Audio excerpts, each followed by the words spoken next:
Талаш шаарынын тургуну 51 жаштагы Гүлзада Дүйшалиева экинчи топтогу майып. Элим барсыңбы кайрымдуулук фонду тарабынан берилген орозо баштыгын жыл сайын алат. Каарманыбыз жалгыз жашагандыктан бул баштыктагы азык-түлүк өзүнө көпкө жетерин айтат. Элим барсыңдын спонсорлорубузга рахмат, Алла разы болсун. Бул канчалык эметкенде мага 2 айга жетет. 2 айга 3 айга жетет. Жылга алам, ошо алгандан ачылгандан бери алып жүрүп отурум. Ишиңизге ийгилик болсун. Көп жашагыла. Алла разы болсун. Кудай денсаулык берсин силерге. Көп жашасындар, үйүңүздөргө ийгилик болсун. Орозо баштыктарын таркатууга Казыяттын Үгүт Насаат бөлүмүнүн адиси Ибрагим Осмонкулов катышып, Рамазан айы ыйык ай экендигин белгилеп, ушундай кайрымдуулук иштерин байма-бай уюштуруу керектигин айтып өттү. Рамазан айы башкаларды дагы кубанта турган ай. Рамазан айы берешендиктин айы. Рамазан ай бул кубанычтын айы.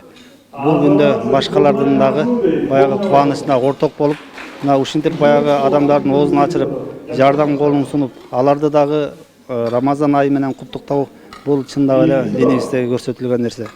Ошондуктан келиңиздер, Рамазан айында баардыгыбыз жардам колун сунуп, себеби пайгамбар саллаллаху алейхи хадисте алган колго караганда берген колгон бул өйдө турат. Ошондуктан баарыбыз алуучу кол эмес, берүүчү кол болоюк. Элим барсыңбы кайрымдуулук фонду тарабынан азык-түлүк салынган орозо баштыктары муктаж үй-бүлөлөргө жыл сайын Рамазан айында таркатылат. Бизде каттоодо турган Талаш шаарында жалпы 100 үй-бүлө бар. Негизи 120 үй-бүлө. Анан майып үй-бүлөлөрдү бөлүп койдук, себеби майып үй-бүлөлөргө буюрса 16сы же 17синде ооз ачар болот башка жерде. Бүгүн 100 үй-бүлөгө орозо пакет, ошондой эле ооз ачыруу болуп атат. Бул пакет 1 айга жетчү продукты пакети менен буюрса ооз ачарын дайындадык. Элим барсыңбы кайрымдуулук фонду тарабынан бул Рамазан айында жыл сайын жалпысынан алганда 1000 адамга ооз ачар, ошондой эле 500 орозо пакети таркатылып келет. Бул жыл сайын уланат.